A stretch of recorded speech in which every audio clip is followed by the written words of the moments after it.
Howdy neighbors, I'm Mike McCarty. Welcome back to the Rough and Tumbled channel. Certainly good to have you with us. I hope you've been enjoying these stories.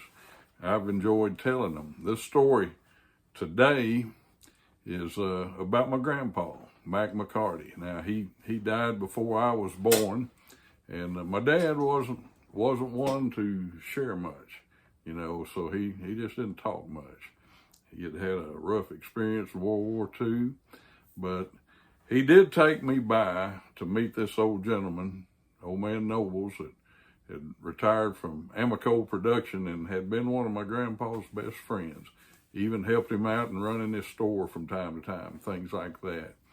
And old man Nobles, Mr. Nobles, he told me some very interesting stories about my grandpa that I treasure to this very day. And so I want to share some of those with you. I find them very interesting personally. Of course, it's family for me. But anyway, we had gone by and seen Mr. Nobles, and he told us these stories. And this one is about his grocery store there at Sexton City. My grandpa had roughnecked for years, saved up money, and he opened up several businesses at Sexton City during the oil boom, and a lot going on, a lot of things happening, and he went into business, got out of that hard work out there roughnecking on those drilling rigs, and had a grocery store, and there were several other businesses he had there. Well, so you had people coming around that were the rough and tough, the rough and tumble, no doubt about it. You had, people that traveled all the time, and they were constantly moving around, following booms or whatever. And so it was a rough crowd. And so you never knew what you were going to be facing next. If you read some of the history around Kilgore about that time, it was tough. It was tough. It was rough and tough, no doubt about it. But anyway, my granddad usually carried a pretty good bit of money on him, and he'd normally have a pistol stuck down in his belt right there, so that, somebody came to rob him, he'd be prepared for it. Well, this particular day, for some reason, he was in that store, and he didn't have his pistol on him. This guy comes walking in the front door and seemed nice enough, speaking, all that. Walks on up toward the counter. My grandpa's behind the counter. He whips out a pistol and he points it at him and he says, "I want all your money." Well, most people wanted to oblige him. They'd have wanted to let him have all the money. But that's just not what my grandpa did.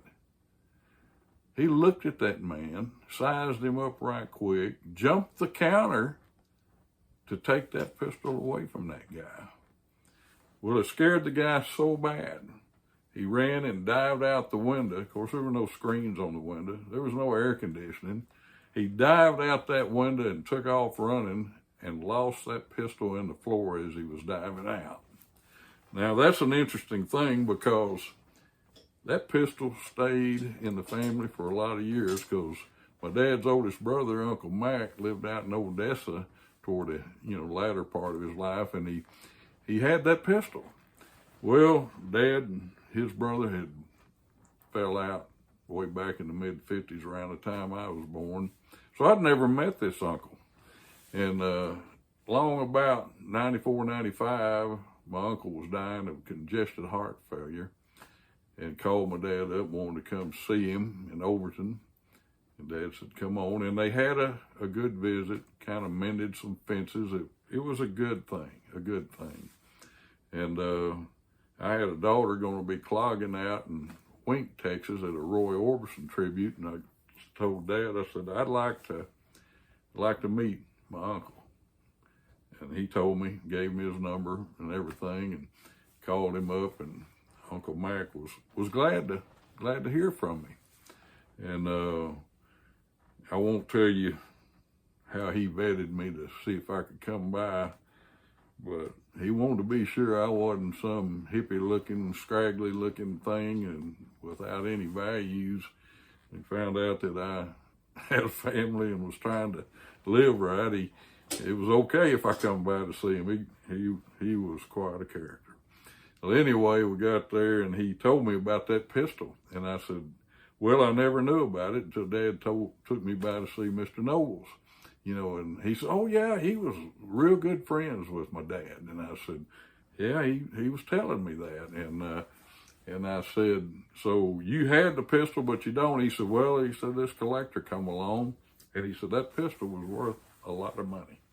And he said, I didn't want to sell it, but the guy offered me a lot, and he said, I only have 2 daughters, and neither one of them could care less about that pistol. He said, I didn't know you. And he said, I would have saved that pistol for you, for the family.